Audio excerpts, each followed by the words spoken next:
Avtar Meher Baba Ki Jai. So let's start with how to love God. Ashokji, please. Yes.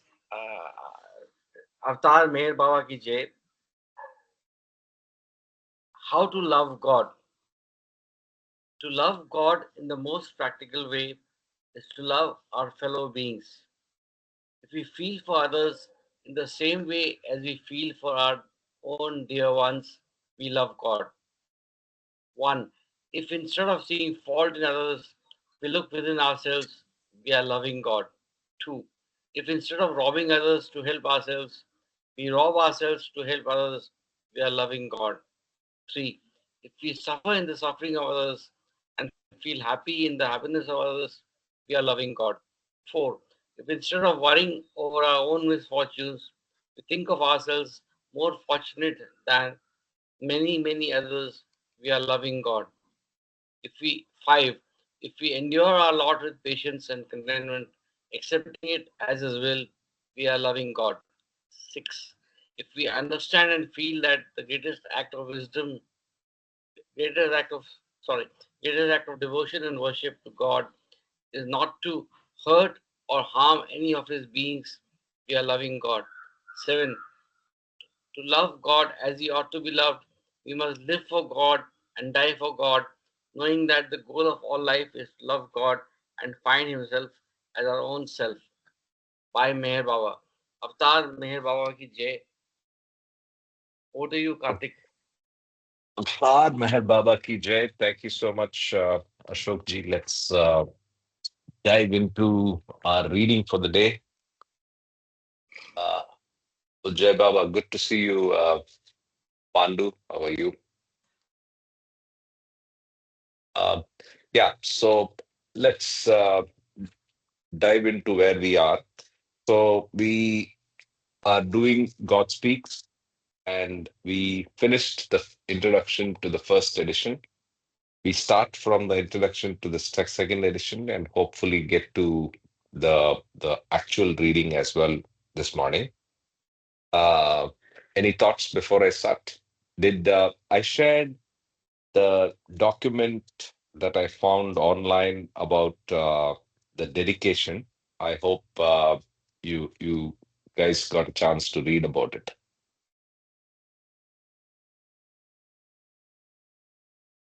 No, no. No. I last week you had given a link that Mahu had shared. That's what we. Yes. Yeah. No, actually, it's not. So I'll give you some more context and then before we can continue. So Mahu uh, was a co-editor of the newsletter at that time, and that's how she remembers. And they dedicated a newsletter edition in the Center for California to actually this dedication.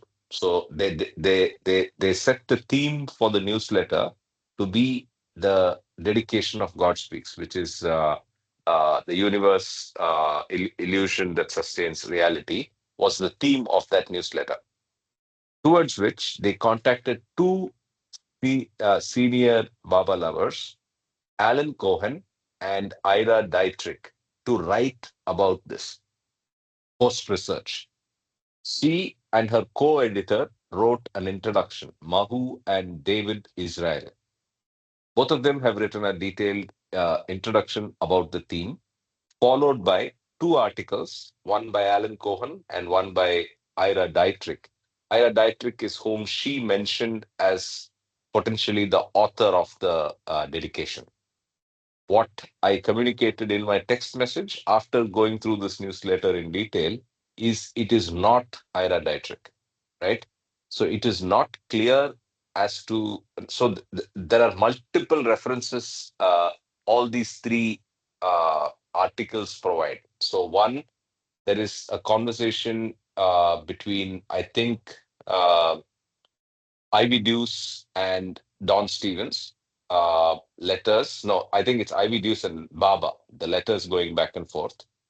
Then there is a letter from Money, which talks about the dedication. And the wordings and the exact language of these letters leave the dedication.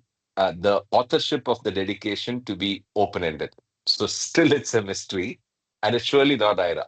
Okay, so that's what I found out, and I hope all of you enjoy reading that because I think uh, as a details person, I loved reading about the amount of effort that's gone into discovering the true authorship of the dedication and also trying to see if it is uh, it's in half humor, half jest, half mysterious, half serious. So what is Baba trying to do in that dedication is what those articles explore.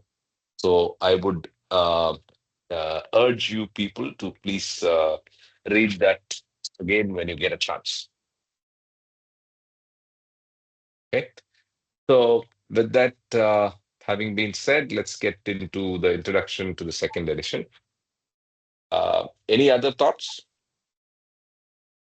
So, Kama, did you finally listen to that audio? Now I'm going to talk about it. No, never got a chance, buddy. Sorry. Okay. So, now I'll ask everybody. I shared about 2 weeks back a podcast or an audio file about 17, 18 minutes on the discussion group. And in that, did anybody listen to that? It was a conversation between a Western male and a Western female talking about God speaks. Did anybody listen to that? It's on, I shared it both on Telegram as well on uh, discussions group on I, WhatsApp. I tried to listen, but the pronunciations and other things were a bit disturbing for me to understand properly. Okay. I purposely did not give any context and shared that audio without any context. Let me give you the context now. Okay. So I'm exploring artificial intelligence on Google with a new product, and what I did was basically uploaded two books, God Speaks and Beams, and that audio file is resultant of 2 minutes of processing. Not even 2 minutes. I think it was 1 minute of processing. So 1 minute it processed both the books. Okay, it processes the book and then actually creates a summary in text. It creates a study guide. It also created a podcast as though two fictitious people with their fictitious voices are talking about God speaks and beings.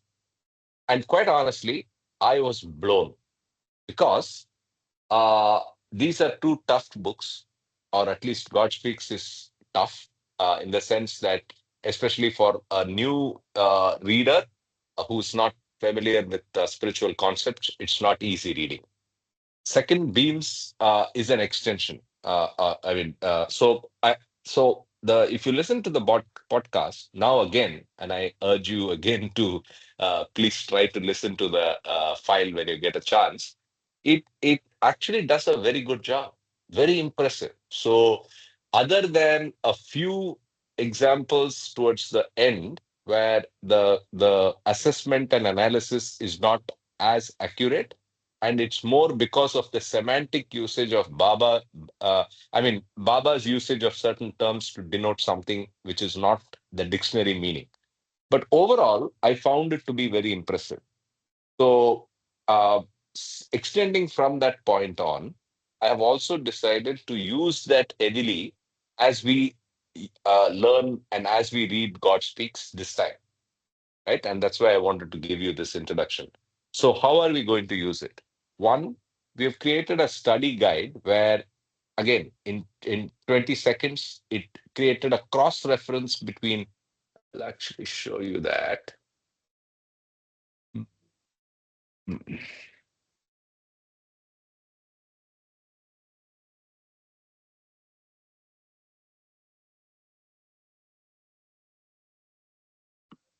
Is this the use of AI? Yeah, this is AI. So, can you see my screen? Yes. Yeah, so this is Notebook LLM, and these are some of the things that I'm processing and working on. So the first one is God Speaks and God Speaks and Beams joint study. So if you look at what I created, so this is the conversation. So that loaded up in 1 minute. This is the audio overview. Okay. So now you'll listen to, if you listen to it again, you listen to it with a smile, and also probably like me, a sense of anxiety and fear as to where the world is headed. If things like this can happen in 20 seconds for free. This is a free service, okay? And so now, if you look on the right side, so there are three panes. These are the sources on the left, and I have only uploaded two documents, Beams and God Speaks, the two books. And here there's a conversational chat. So you can upload any source and ask any question about those sources. And I can actually add 50 sources here, up to 50 sources, right?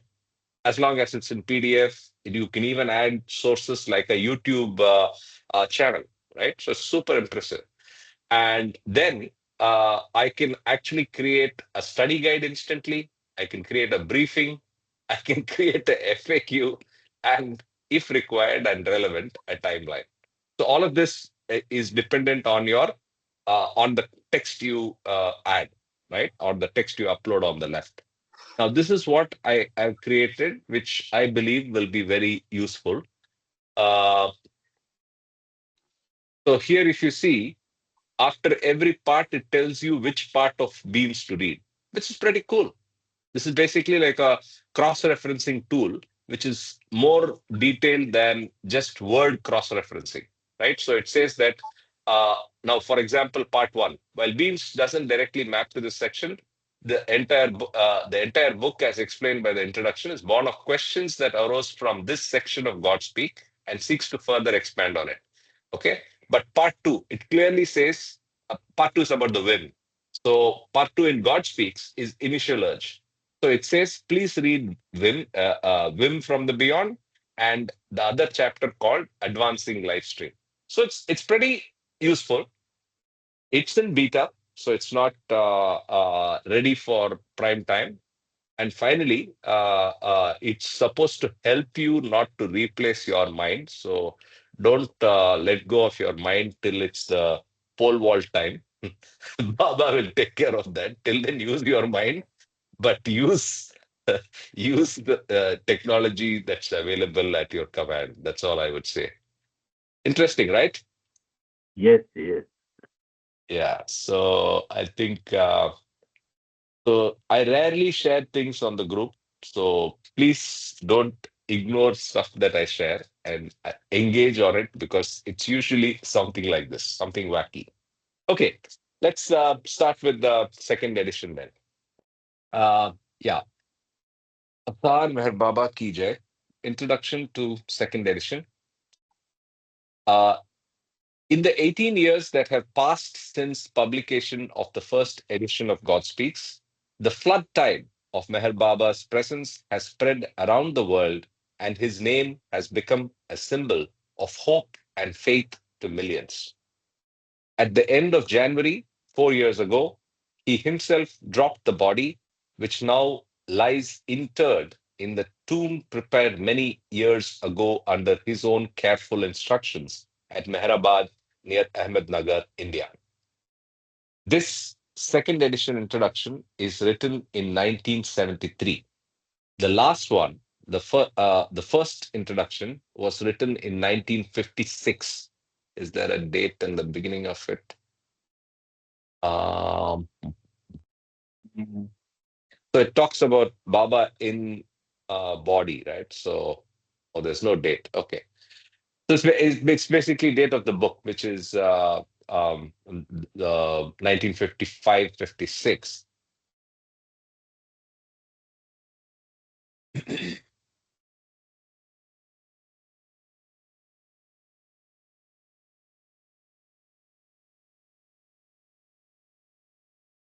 So let's get back. This is written 1973. I happened to go and check the date when we started the call.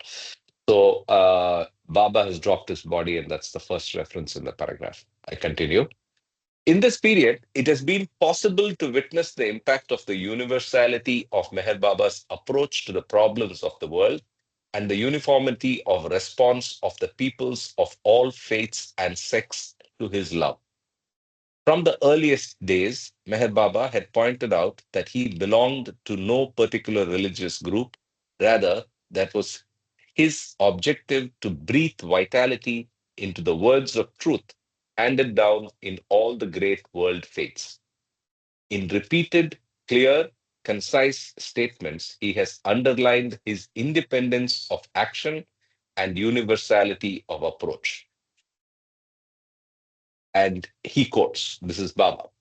I have no connection with politics. All religions are equal to me, and all castes and creeds are dear to me.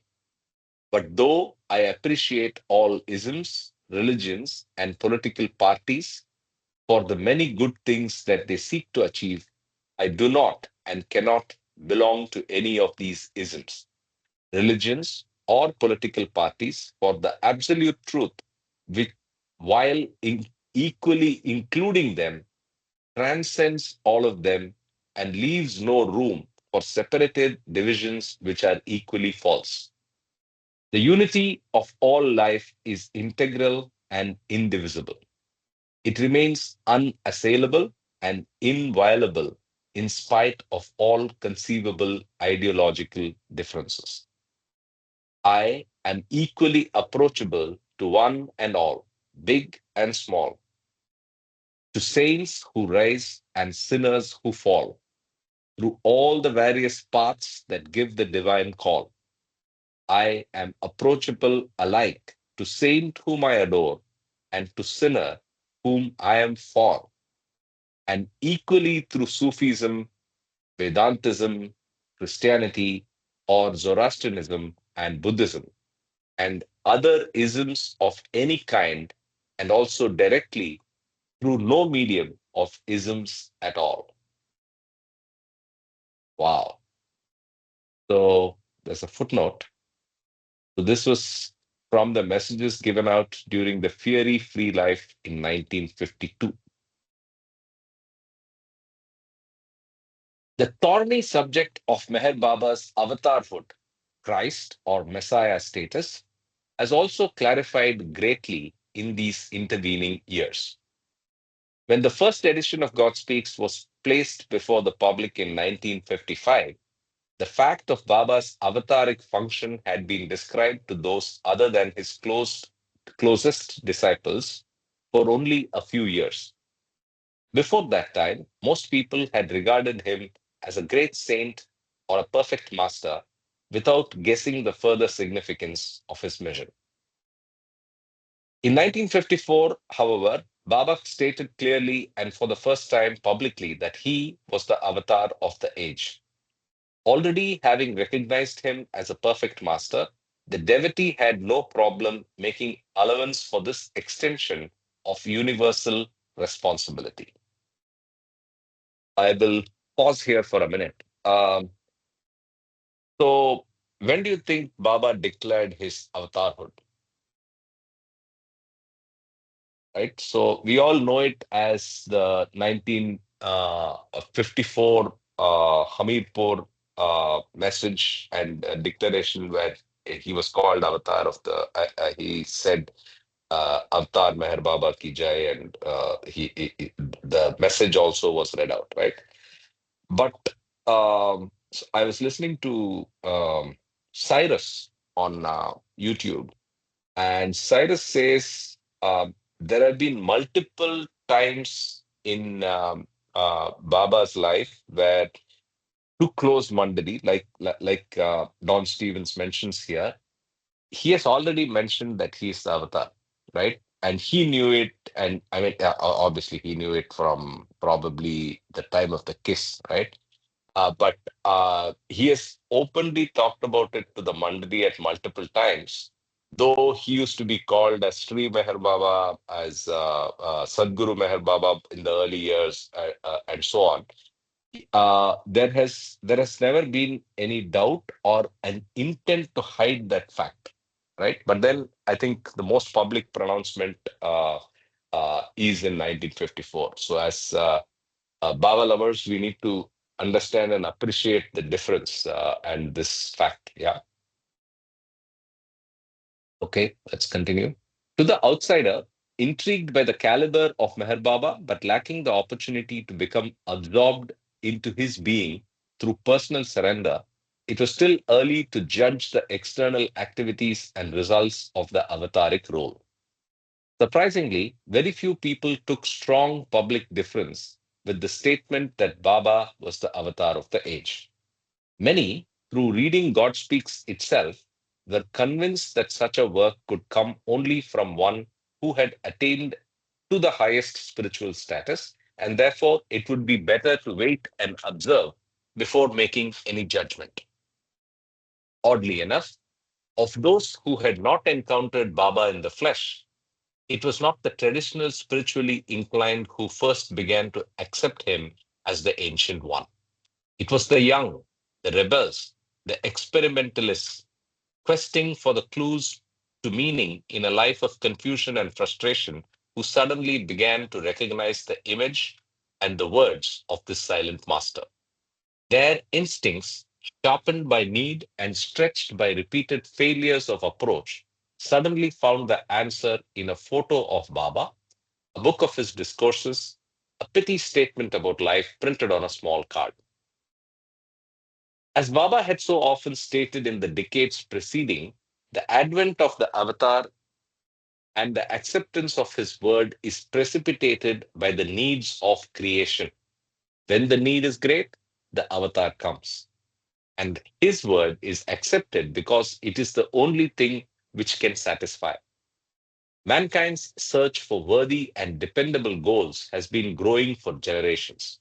In our day, it has become so insistent that it has lashed out in wave after wave of social turbulence.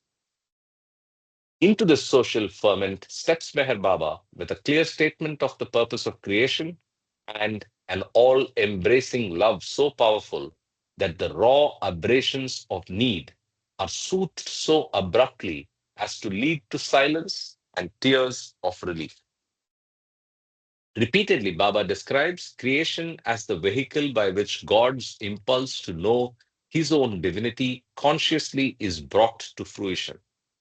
In careful statements in God Speaks, he describes the manner in which the mechanism for the generation of consciousness is developed. The reality of infinite unity and the consciousness evolved through resolving the infinite challenges posed within the duality of creation is traced in the most minute detail. The physical form that acts as the medium for experiencing the opposites of creation is shown to be an increasingly complex byproduct of this will of God to know himself consciously. The very force of evolution, of form, becomes not a random selection of the fittest, but a result of the necessity of the residues of experience to express themselves through increasingly more complex instruments. The evolution and perfecting of consciousness is itself described as the entire purpose of creation. It's a very important paragraph here. So Yes, he's sir. talking about the uh, creation. Yeah, Mama, you had something to say. The last two sentences are quite vivid. The very force of evolution of forms becomes not a random selection of the fittest, but a result of the necessity of the residues of the experience to express themselves through the increasing more complex instruments. So this gives clarity about the sanskaras and all the things. The evolution and perfecting of consciousness is itself described as the entire purpose of creation. Yes, Like, it actually gives, it starts in the first sentence you read out. It is to actually take on Darwin, Yes, right? yes. It's not a random selection of the fittest. It is not, form is not evolving. Form Yes. is a resultant evolution because of the evolution of consciousness. And why is evolution of consciousness happening? Because of the need for God to realize himself consciously. So this is very, very fundamental. So any thoughts or questions, we should get comfortable with this. I continue. And in regard to the evolutionary process, it is well to remember always that the beginning is a beginning in consciousness. The evolution is an evolution in consciousness. The end, if there be an end, is an end in consciousness. Because, as I continue, there is no beginning and there is no end. There is no evolution for the infinite, for the God, right? So there's, for God, there is nothing. All these terms and all these concepts that we are using with the finite mind, none of these apply. There are no limitations, there are no definitions, there are no attributes to God. All of this is only in the shape of consciousness. In the same way, please remember what Kama says about discourses. Whenever you read the word discourses in Baba literature, including here, when you hear the word soul, it's actually consciousness of the soul. It's a very powerful but important distinction he brings out. Yes, Ashok, you wanted to say something. Yeah, I'm just saying that we can underline this evolution and perfecting of consciousness itself is described as the entire purpose of creation. That one line. Yes. Yeah, in fact, I would like to mark out all these lines and underline. Yeah, Can we read it again? The lines you highlighted. I think it's very sure, pertinent and very powerful. sure. Will do. Just give me a minute. Yeah, yeah. Yeah, I will read again right through the marked out portions. The very force of evolution of form becomes not a random selection of the fittest, but a result of the necessity of the residues of experience to express themselves through increasingly more complex instruments. The evolution and perfecting of consciousness is itself described as the entire purpose of creation. In fact, I mean, you can go on extending the. I mean, these words of Don Stevens are distilled, and they cover everything very, very clearly. And then the quotation from Baba, which, by the way, is from the Awakener in 1962. Baba says, and in regard to the evolutionary process, it is well to remember always that the beginning is a beginning in consciousness, the evolution is an evolution in consciousness, the end, if there be an end, is an end in consciousness. So nothing Yeah. to do with form. With form, with creation, with all the other thing has no meaning. Just a It is support there or to a, support the consciousness. The main Exactly, thing is exactly, consciousness. Yeah. exactly. And I mean, if you just step back and think about it, it's actually mind-boggling, right? That you look around you and you see this ant, you see this worm, you see this dog, you see the plants, and all of them are actually working in serious commitment to whatever they are doing with the hope that one day they change form. Why? They need better consciousness. And why they need better consciousness is just to do what God wants to do consciously. I mean, it's just mind-boggling when you think about it. And to think about the consciousness of your soul also having gone through all of this, right? So a very, very complex thought exercise once you sit and think about it.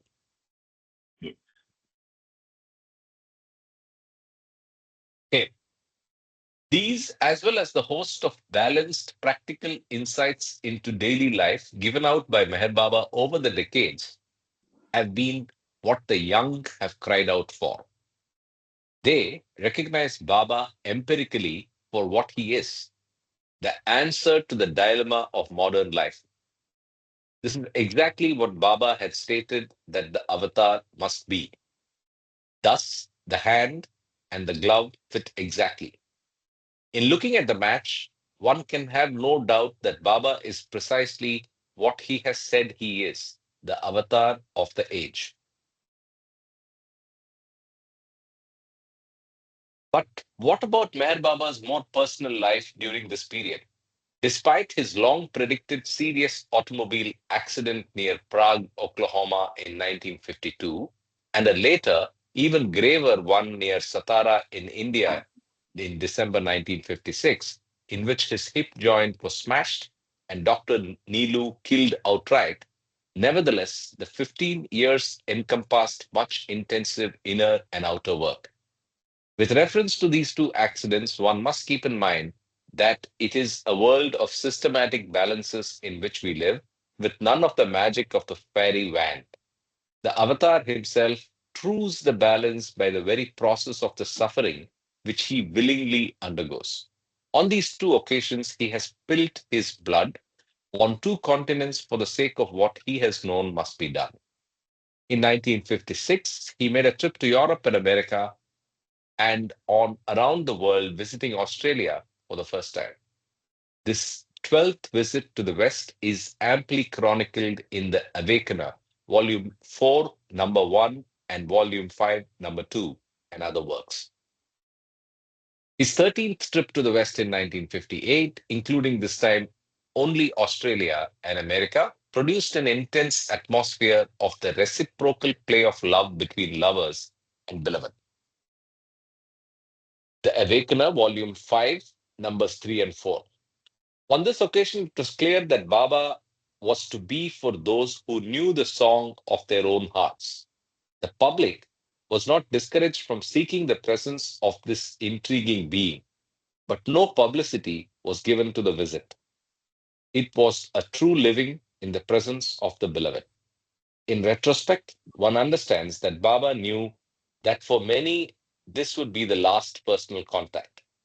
In fact, he stated as much, but we did not hear him. In 1962, Meher Baba again performed the magic of drawing the close ones to him, but in a significantly new patterns this time. In the past, there had been only the most limited mixing of his followers from the East and West. In 1962, however, the mixing was deliberate and on a grand scale. Hundreds poured into Pune, India, the site of the meeting, from Europe, America, and Australia. Other thousands came from Iran, Pakistan, and India. The 1962 East-West gathering at the beautiful residence of Guru Prasad in Pune was an epic of the joining of streams of love from widely different natural springs of culture. For 5 days, Meher Baba sat with this closed invitational group of some thousands and mixed together the elements of disparity within the solvent that produces the only true unity, supreme love. One wonders how this incredible being was able to draw from a body seriously hampered by long, hard use and crippling accidents.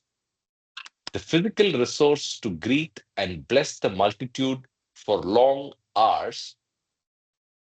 went into the night, long hours each day, and well into the night. On the sixth day, he went even further.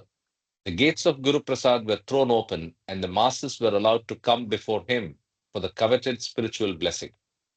From sunup to sunset, the living stream passed before him, and when finally the gates were closed at dark, a long ribbon of humanity, four abreast, still stretched far into the distance, hoping against hope for the glance or the touch. From this time, with brief exceptions in 1963 and 1965 for his Indian devotees, Meher Baba went into increasingly restricted seclusion. Finally, in August 1966, he issued instructions that no one would be allowed to see him except at his own specific invitation. There were very, very few invitations given and even fewer exceptions made. He let all know that he was in the crowning phases of his universal work, and then finally that the work had been achieved to his 100% satisfaction. This should have been the signal to his devoted followers. But one never conceives of the day when the beloved will not be physically at hand. On February 1, 1969, the news spread quickly around the world via the network of deep devotion that Meher Baba had dropped his body shortly after noon of the previous day. For 7 days, the shell lay garlanded and strewn with fragrant rose petals in the tomb long prepared for the occasion, head propped up on a light pillow, so that I may give my lovers darshan without having to rise. He had seen what would be necessary and, as always, had prepared for it. His devotees recognized the passing away of the infinite as infinite in its own infinitude. The entombment was followed in April, May, and June by visits of large groups of the East and the West to Guru Prasad, to Meherazad, the residence, and to Mehrabad, the tomb. We do not know how one can describe what happened. The only way it can be done is for you to sit down with one who was there. Francis Brabazon has related this great event most beautifully in a pamphlet entitled Three Talks, published by Meher House Publications, Sydney, Australia in 1969. In this revised edition of God Speaks, certain new points and corrections indicated by Meher Baba have been made. There are also some additions to the supplement. Various of the charts have received minor but necessary changes, and 5 more charts have been included. One chart was done as a labor of love by Ludwig Dimple and concerns mystic, Sufi, and Vedantic terms related to the planes of consciousness as used in God Speaks.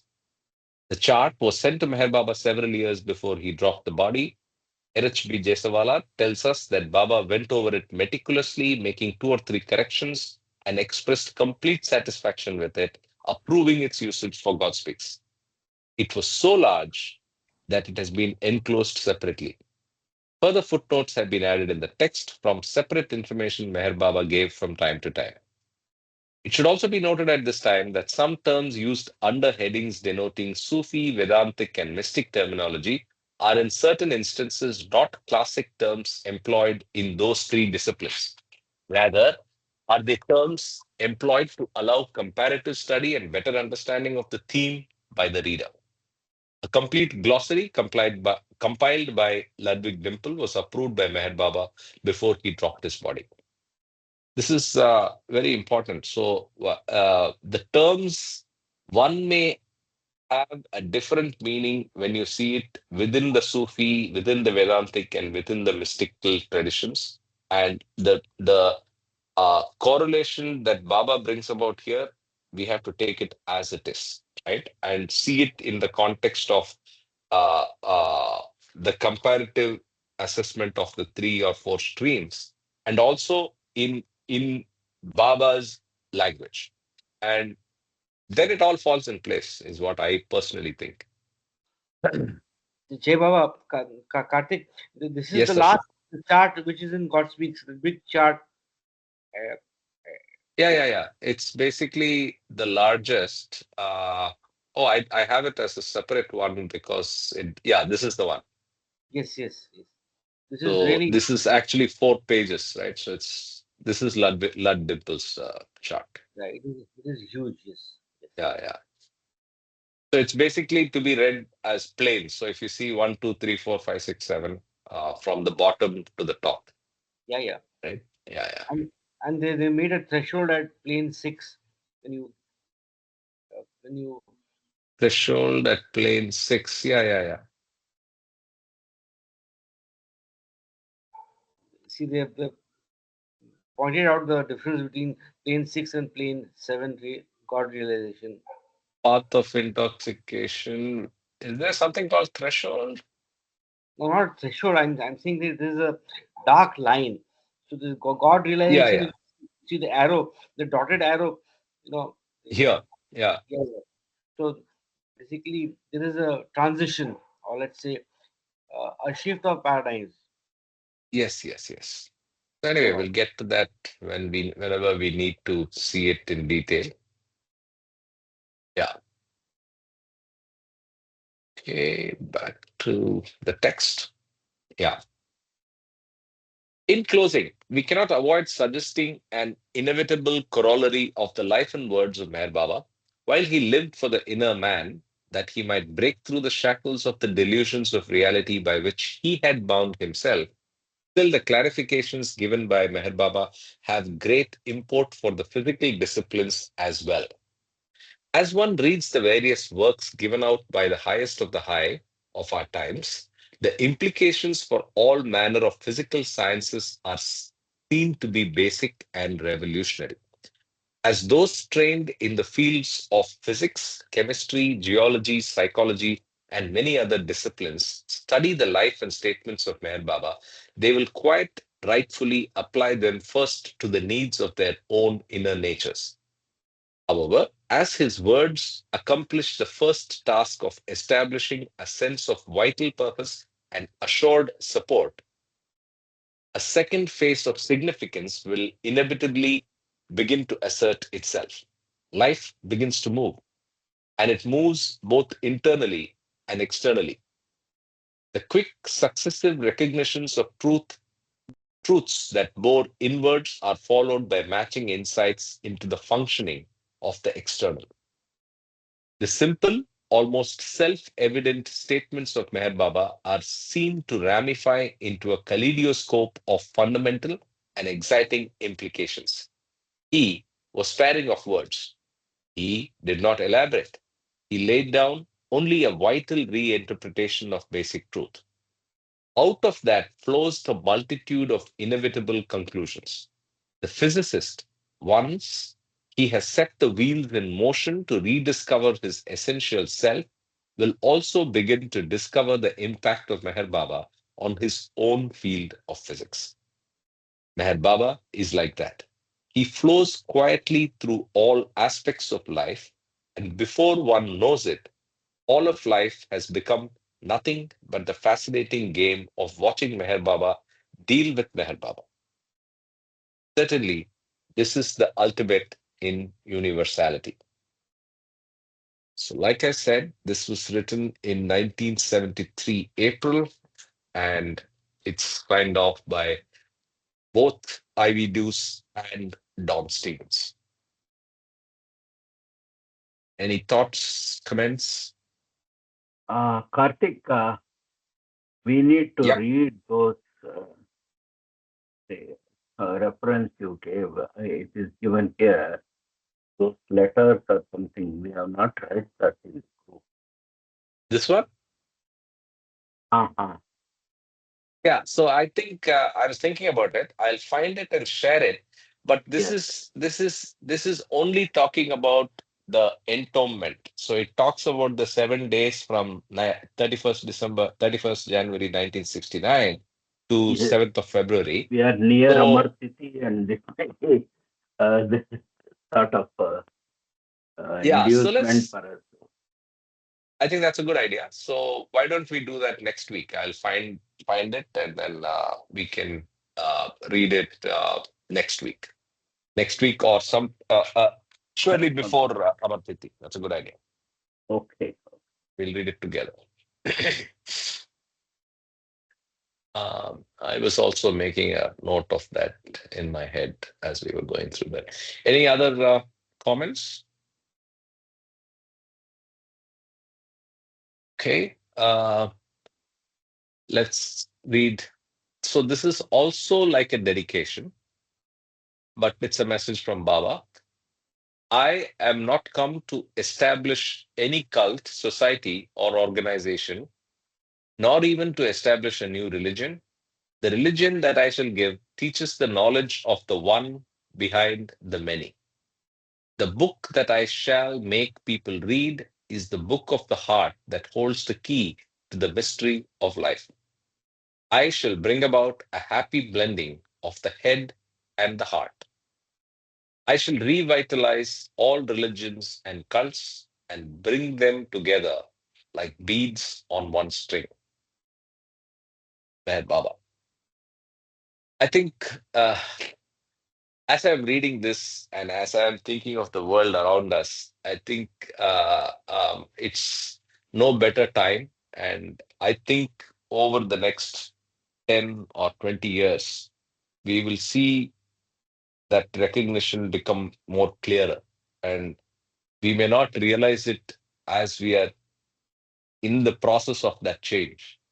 But what the rigid lines will actually blur, and they are already blurring, right? So religions were that are probably even today are so um, traditional, ritual based, and uh, rigid in their definitions and also their claimed superiority will slowly become less and less like that, is what I think is already happening, right? Without naming any religions. So, No, but there is a lot of dogma and what they say, what Baba has said, karma kanda, that is just rituals for the sake of rituals, or just emphasizing the superiority of rituals over you know pure dedication. yeah, yeah, sadly. Jai Baba. But another thing that I observed of this reading of the introduction was Don says, I mean, Don and Ivy together, they're talking about the young being more attracted to Baba's message. Any comments on that? The young, Young the is rebel, the experimentalist. That's what he says. They are first attracted to Baba's message. Any comments or reactions to that? And he's talking about this, remember, in 1973. I have a comment to make. Sure. I think the reason that young people, perhaps in the East, not so much in the West, are attracted to Baba is because the young people are more open-minded than the older people. Um, the older people have a conditional mind. It's very hard for them to break away from the religion that they are born, the ritual and ceremonies that they have grown up with, and so forth. Whereas now, if you really look at people's awareness and their consciousness, it has grown so much, especially the new age. And so they are, if they're more open minded, they are more receptive to Baba, because Baba is simple, is truth, and it talks about freedom, you know. It talks about just staying away from your binding. What makes the binding for you? Uh, what makes you fail in life? What makes you unhappy in life? The very simple message of don't worry, be happy. Don't worry, be happy. I mean, it's so simple that people miss out on that. So obviously, young people are more receptive, or at least the young people I see, they're more receptive to it. Jay Bob. Jai Baba. That's true. Yeah, sure, go ahead. Yeah, I would say even the evolution of technology and science and the dissemination of information has attracted the young people, because they see uh, the text which is available online. They also see various YouTube, um, the YouTube videos. So I think that could be one more reason where more young people are coming into Baba's fold, because it's also seen in this youth sevas. There's a lot of enthusiasm uh, in the young, in the youth, and also you see that in the various participation of youth at Amartiti. It's increasing every year, so it is good. More people are learning about this. Yeah, Baba. I agree with all of what both of you said. I only want to add something. I would say that it's the East and the West together. No other point in time was the percentage of interest in spirituality and concepts on the true nature of life been higher than it is now in percentage terms, right? So, and it's global. It's just not Eastern or a Western phenomenon. And the inquisitive nature, or the youth are more inquisitive because we become tolerant and tired and bored as we age, right? So we don't ask too many questions, and we ask the maximum questions as kids, right? So if you look at it, the youth uh, uh, today, I mean, the youth are always going to ask questions, but like Ashok ji said, they have a greater opportunity to get their questions answered, and the whole world is their oyster of possibilities. And in that oyster of possibilities, they get answers, they get exposed to Baba and spirituality in greater ease than ever before. So all that is good. So let's then embark into part one of the book. So, like I said, we will read the supplements. I have it open right here. So, we'll keep reading any reference to supplements in parallel. Anytime we need any of the charts, we have the charts as well in separate documents so that we don't have to go back and forth in this file. And finally, as I mentioned earlier, we will also, at the end of every part, consult. Where's my study guide? Yeah. So, like here it is. So, after part two is when we go and read two parts from Beams, right? So, I'll put all this on Trello as well so that it's available for everybody. Okay, so let's start with part one, states of consciousness. Taj and Baba Ki Jai. Oops. Is the screen still visible? Yes, it Yes, was. it is visible. Now we have the No. participants. Actually, I powered off my monitor by mistake, so it should have gone and come back now. Yeah, Yeah, it's come back. yeah. Part one, states of consciousness. Let me get the magnification right. Part one, states of consciousness. All souls, Atmas, were, are, and will be in the Oversoul, Paramatma. Souls, Atmas, are all one. All souls are infinite and eternal. They are formless. All souls are one. There is no difference in souls or in their being and existence as souls. There is a difference in the consciousness of souls. There is a difference in the planes of consciousness of souls.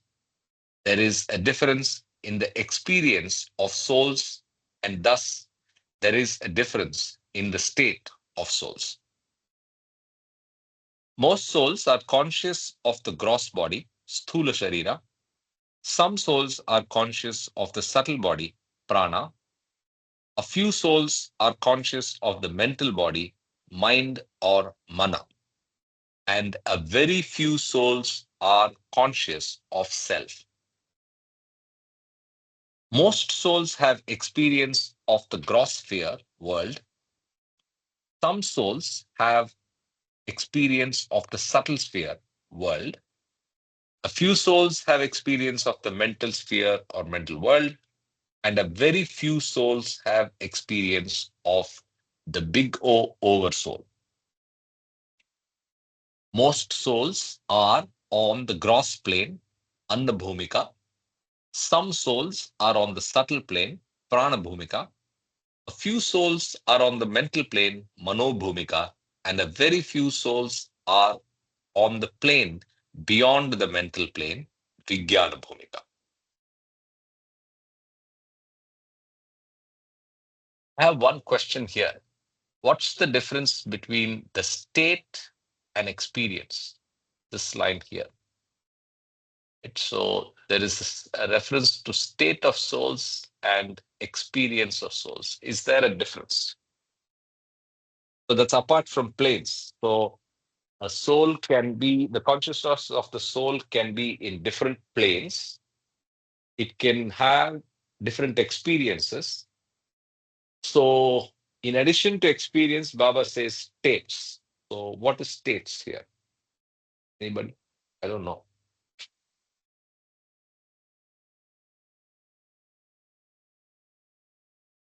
I think Jay Baba. Yeah, yes, Yeah, go Kama, ahead. go ahead. only what I feel is like suppose you're climbing Mount Everest and you're standing on top of Mount Everest, the state of standing out there, like suppose two or three people are standing there at Mount Everest, you are at that particular state, you can see the highest point. But the experience that each one of us will be unique, how you perceive that moment. That's how I look at it, Jay Baba. Yes, in case Okay. of the must, the experience of the soul is their exposure to the external circumstances and how they react or not react. So this, the way they live here, that is the state of the soul.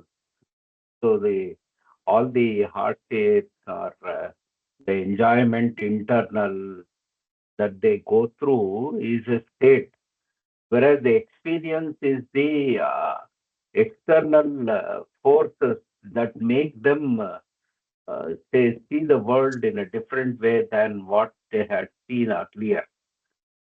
And whether they learn something or change in their state, I don't understand right now.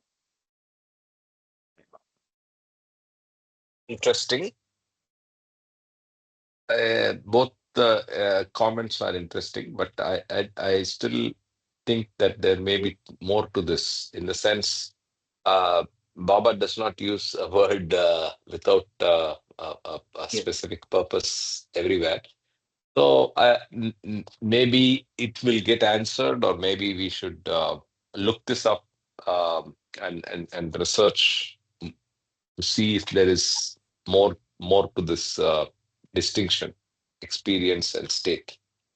But the rest of it, I think, is self-explanatory. Let's continue then.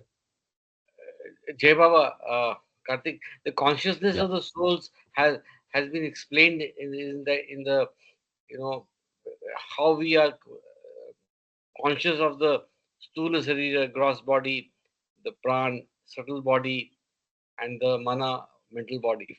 So I mean, we can be consciousness of the soul.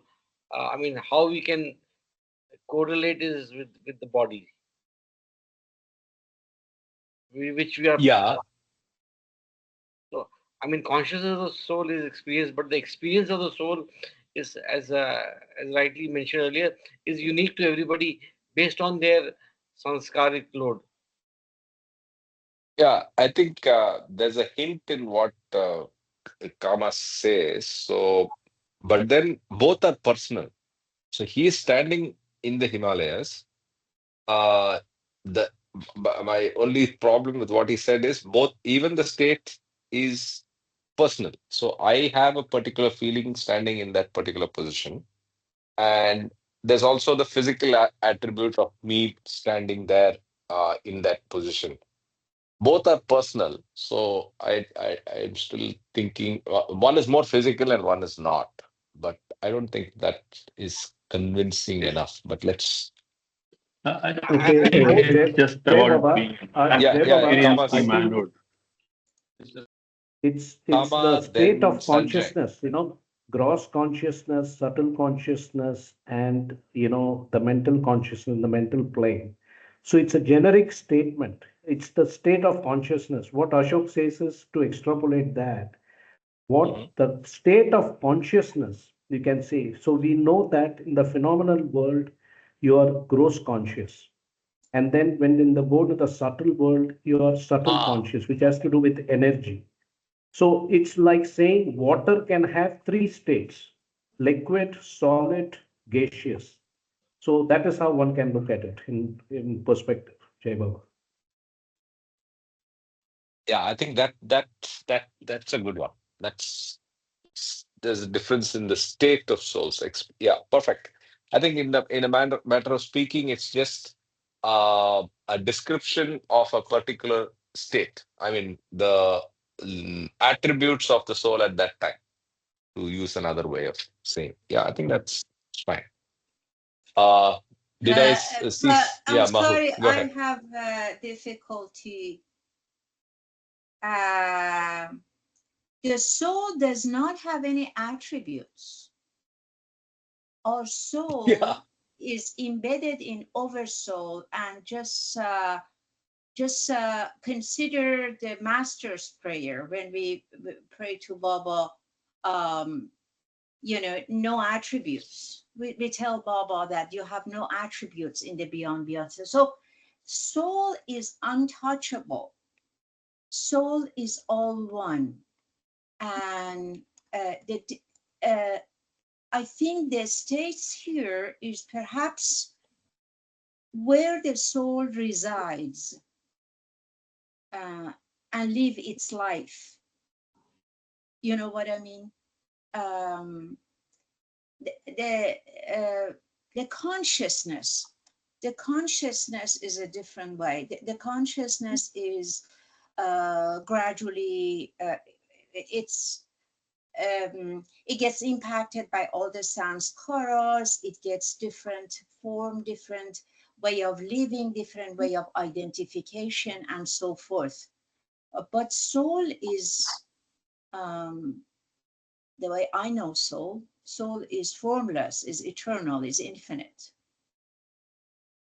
Spot on. Because Thanks we for got to pointing out. consider the soul is in transcendental state of it. In that state, all the souls are one, Baba says. That's how we started.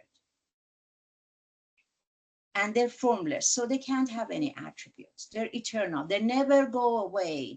It's no past, present, or nothing. They're eternal and infinite. And the consciousness eventually grows to be able to identify itself with the higher part of itself, which could be recipient to accept soul as it is in its real form. You know what I mean? That's how my understanding is. So Jai, thanks Jai for Baba. pointing out that you should not use the word attribute. I agree. But then the experiences of the consciousness of the soul are different. And that's probably the state. Right? Yeah, Kama. Yes, I think what you're saying is we have discussed this earlier.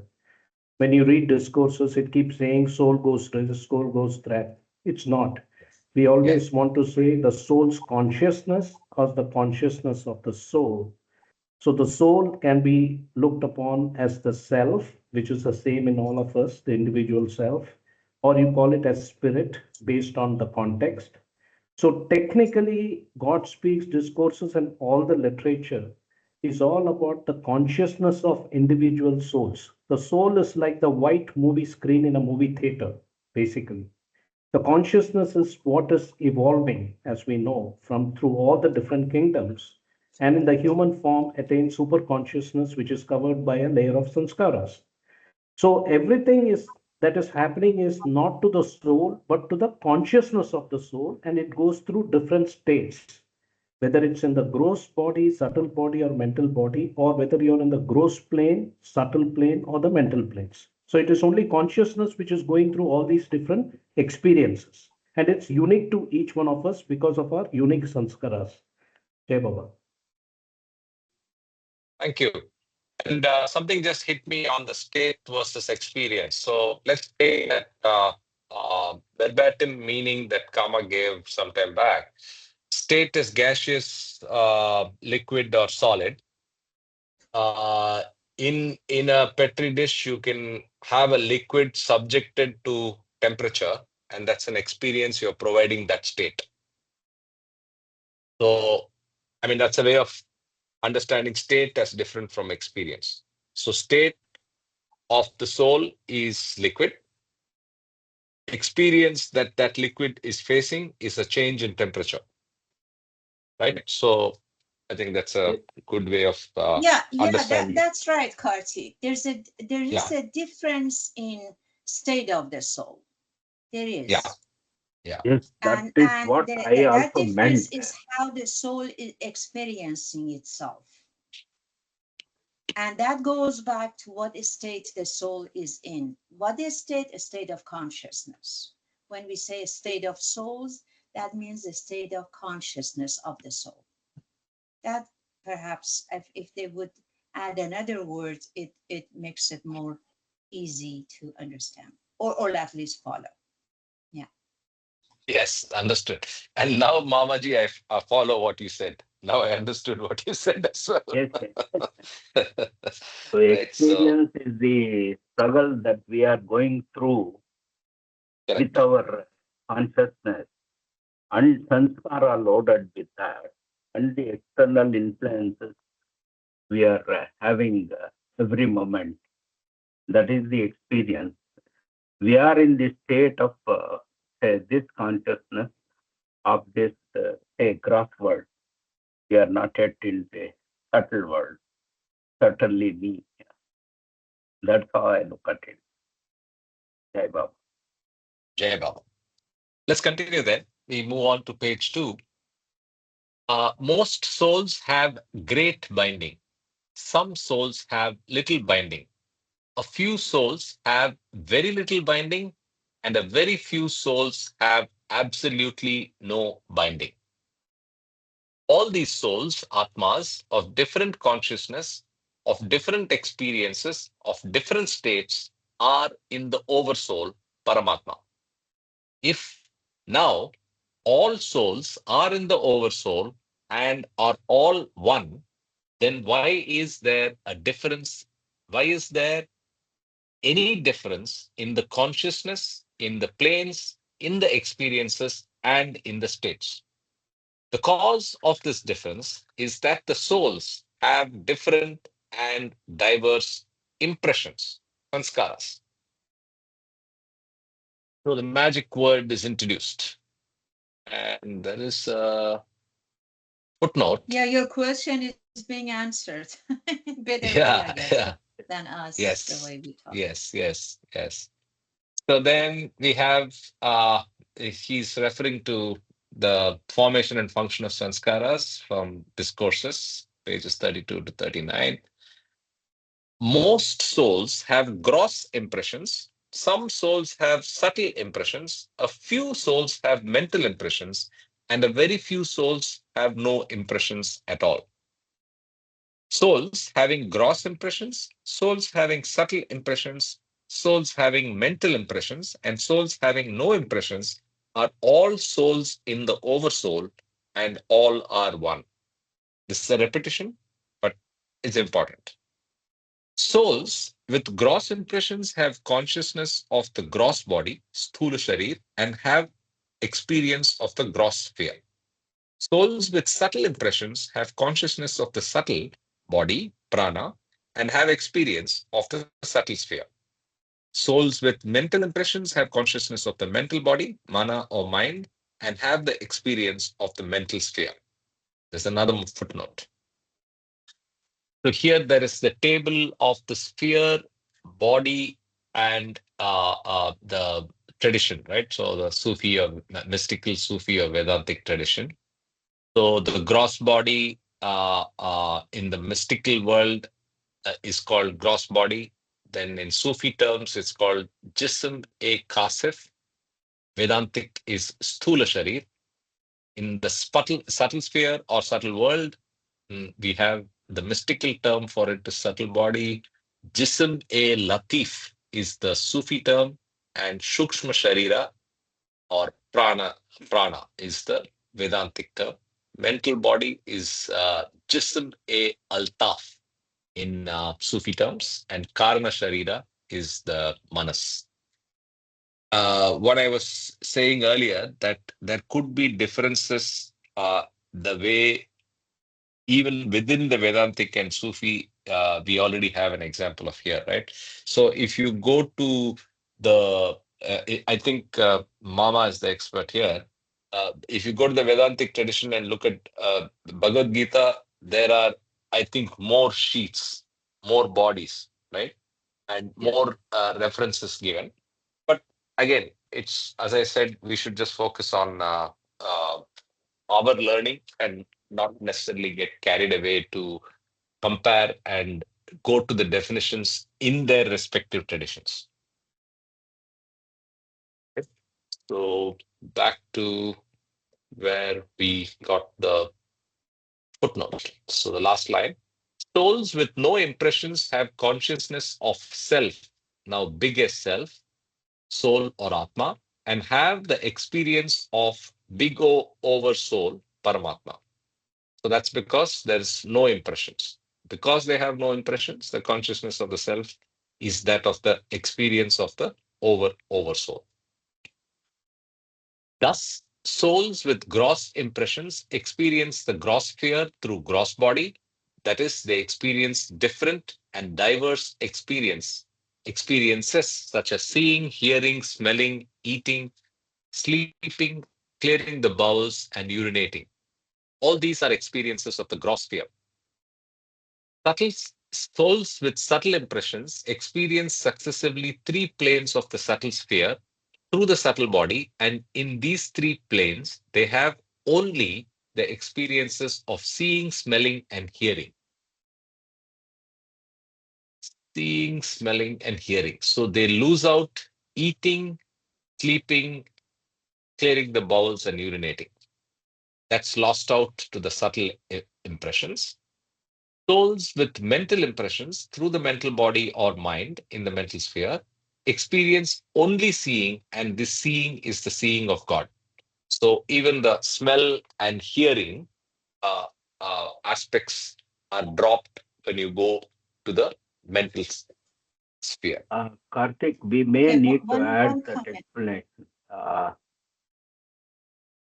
We may need to add that it is not dropping out certain experiences, but adding a newer perspective to the experience, like seeing, smelling, and hearing in the subtle, and seeing further becoming, say, more expansive in the sense that seeing of God. We Yes, are yes, not yes. able to see God now, but we may see God in this plane. That is the way we have to look at it. Just not dropping certain things and Yeah. having only a few things. Thank you so much for that clarification. So a gross so a soul that's conscious in the soul with gross impressions has all the experiences of seeing, hearing, smelling, eating, sleeping, clearing the bowels, and urinating.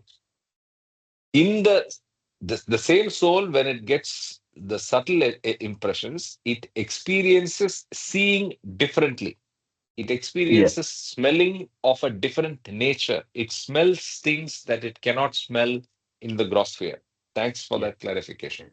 And it hears newer forms of music, voices, and yes. symphonies that it does not have access to in the gross sphere. Yes. In the same way, Karthik, I have yeah, in the same way, finish up, then I have a comment. Yeah. Go So ahead. in the same way, the last stage, the seeing, the same eyes are being used, but then you see better. You see God, which you are not able to see in the other two planes. That's the better way of understanding, and it also means it's not dropping anything at all. So even a perfect master, a majzub, a salik, yeah, has touch, smell, eats food, defecates, does all the things that a gross body does. But he does it with greater capabilities in certain aspects, including seeing, and if he's in the subtle realm, smell and sound. Right? Yes, Mahu. Yeah, I have actually different comment to make. First, let me Okay. make a comment about what you just said, and then I ask my question. Um, for a long time, this was my question, that people with a subtle impression, if you can roll it up a little bit so we can refer to it. People with a subtle impression, how do they function in the world?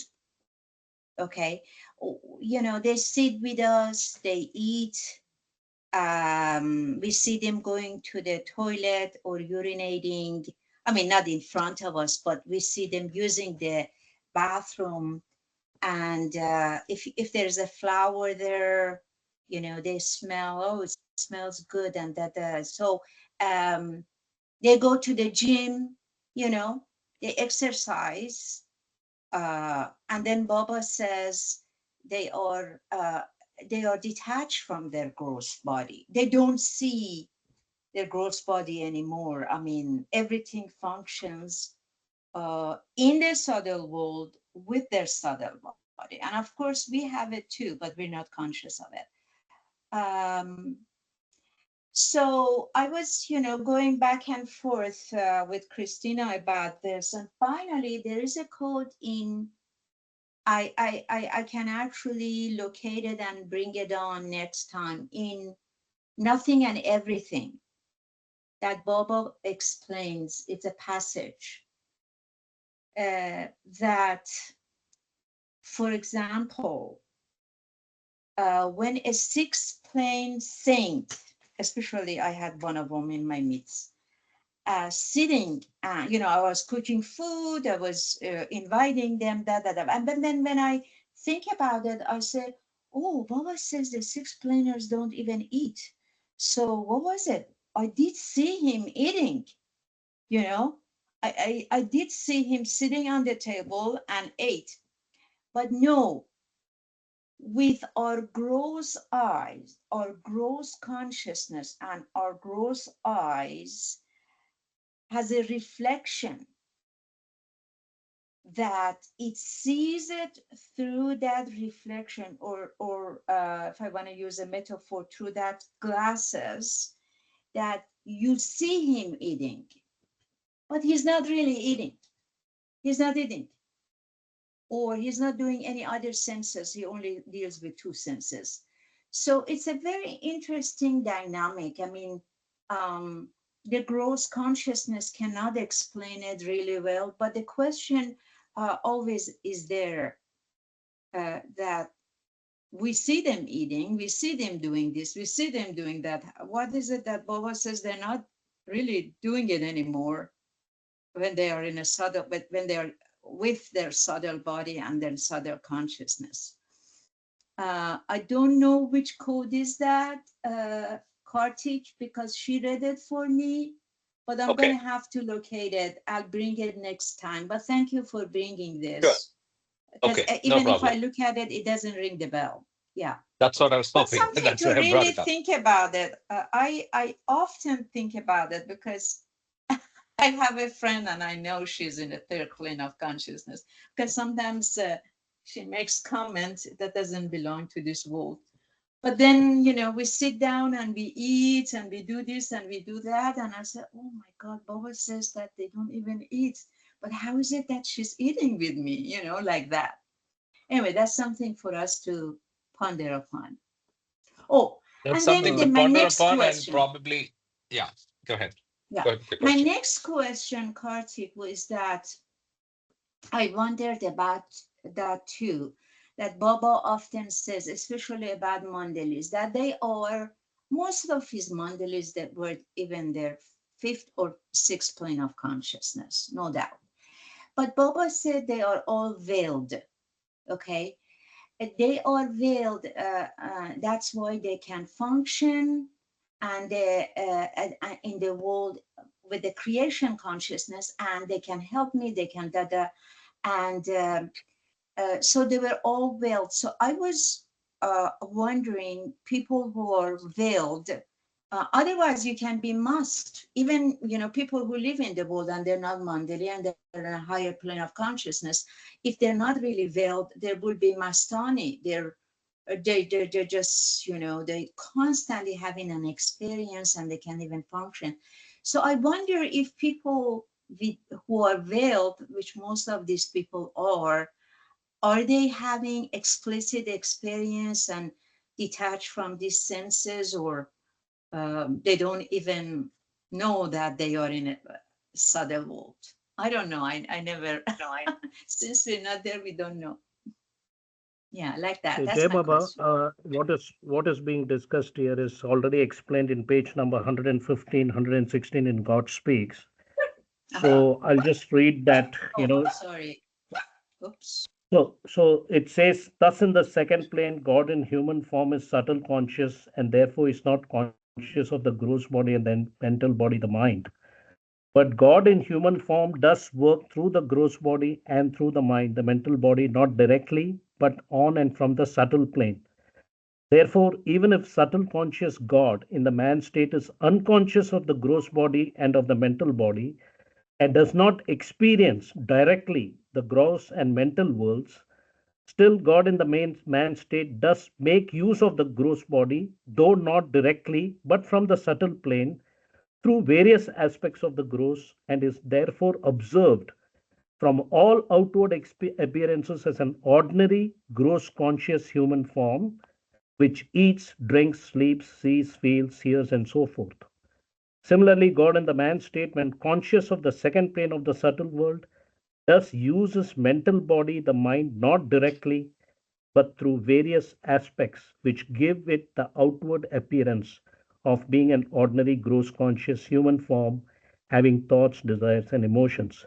It goes on very elaborately in these next few pages from 116 to explain the first question and the second question about whether somebody is in the first plane or fifth plane, whether they are going veiled, unveiled. Anyway, Baba said that all these are part of the illusion. So it doesn't matter. Better to go veiled and don't have to go through any of the planes and just get the blessing of the perfect master. Jai Baba. So, yeah, I think, Which page exactly you read your code? Because I want to go to my yeah. book. Which So page? it's Because 115. It's 115 and 115 you started 116. reading. Yeah, 115 and 115 second half towards 16. By the time I okay, got it. discovered where he was in 16. Okay. But one comment also I have to make to Kama, and that is, so we know it's all illusion, but why is Baba explaining it to this detail? Because our consciousness needs to absorb all this and look forward to go through this traversing the path. It's all about divine theme. So we can't say, oh, I don't care about divine theme because it's all illusion. No,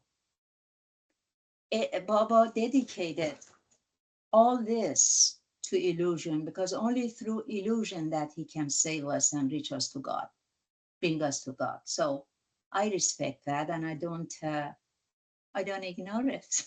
Jay Baba. Yeah, yeah. No, I understand. My understanding is, after reading, through complexity to understanding all these different, what do you call, themes and different ways of looking at how this whole divine theme is played. Bottom line for me, I feel that the whole universe is all about divine love, but we are not able to experience that all the time because of our ego. And the ego is because of the mind ego, which is also sanskaras. So, as Brian Weiss said, we are all rough diamonds polishing ourselves. So every human being is full and complete. He's self-awakened and self-realized, but not behaving like God. So that's the whole theme. That's what I have understood, So it's all about working on the ego, which can manifest in the form of lust, greed, and anger, and so many other aspects, Jai Baba. Yeah, but the practical question that Mahu asked, I have one comment to make. Maybe it's not an answer, and I think I heard this again in one of the Baba talks. I mean, one of the Baba related discussions from one of the, I don't remember where, and I'm not able to give a reference. But basically, it's so you're operating at a different frequency or a different level, and the example that was cited was, uh, let's say I'm hard of hearing, right? So I never can use my ability to hear. Now the person can be subjected to noise, can be subjected to music, can be subjected to a volley of abuses, and he will remain unaffected by it, right? uh, on the other hand, the person with the capability of hearing doesn't have to think of the non-hearing. I mean, it comes so naturally to him that he just processes auditory perception automatically, and part of his life. So that's how the third planar or the sixth planar is eating. He doesn't have. I mean, it's just happens. But uh, for us, it's something that we can't relate to. I don't know if I'm making sense, but I think we will all make sense of it only when we get there. Right, Perhaps at like that time we don't even care. I know exactly. It doesn't Yeah, matter anymore. well, irrelevant. Yeah. Yes, yes, yeah. Anyway, so let's continue and make some more, maybe read for an. Oh, so we're almost out of time. So I will probably pause at this point, which is souls having no impressions through the self experience in the infinite power, infinite knowledge, and infinite bliss of the oversoul, and we'll take it up from here. But we have quite a few new people. I mean, one new person and Meher Kiran joining after a long time. So I'll stop recording, and then before that, any questions or comments about what we read till now? Can you just summarize the reading of what we just read? Is it possible to just give the essence of what was now just discussed? I mean, the pages that we read. What was conveyed in this, Jay Baba? Uh, Maybe you should attempt that. You are the best one to summarize, and that's probably a good way to end the session. Well, Come on, I'll keep yeah. it very simple because I'm in a different kind of environment out here. But I think that it's just an introduction about the human form, spirit and matter, and the material body is basically the gross, subtle, and mental body that each human being has to deal with. And you are dealing with the outside, which is basically the gross sphere, subtle sphere, and the mental sphere. And so it's basically giving us the framework of the subject human being who has three different bodies: gross, subtle, and mental. And then the object is basically the stage, the gross world, subtle world, and mental world on which we are acting out this whole divine theme. So this is how I would summarize this particular reading. Jai Baba. Adding to what Kama said, we need to become very clear about the different terminologies used and the meanings for each one of that. That becomes clearer as we read through, but at this point, it may seem very difficult for a newcomer to understand stage, all the different terminologies used. So we need some effort on that. Jai Baba. Fair enough. Absolutely. Thanks for that brief summary. But yes, we've barely scratched the surface. Just started the journey, and look forward to continuing this in greater detail in the coming weeks and months. Yeah. So with that, Kartik, I yeah, have a comment to make, and that sure. is maybe the newcomers, they themselves can talk to to express how the meeting can be conducted. Should we repeat what we read one more time, or if there are places that they don't really follow, they could perhaps request to read it again, and so forth. So they need to also let us know how they feel about it. And Yes. I like to also recommend that the PDF of God Speaks is available on Trust website. It would help if all of us, not just others, all of us to read at least some of the pages before we come in. So just even to get familiar with terminologies, it's very helpful. That's all. And Yeah. So Kartik, don't forget Baba's photo. yes, thank you. Let's do that. I didn't open it up, but we can open it up from here. Um, yeah, so I was going to show you that the exact copy that we are uh, working on, the beams and the God Speaks copies are available as public links. So this will come with the annotations and cross references. So you can pick it up from the YouTube uh, description box, the description uh, box under YouTube below the title will have all of these links there. So you can actually see what is being written. With that, a minute of silence, but stay on, and I'll stop recording, and then we can continue discussing what the reactions and any inputs on how we approach this from next week. Yeah. So I'll leave Baba's photo here. It's a photo of Baba and I request everybody to either focus on Baba's image or close your eyes as you would prefer for a minute.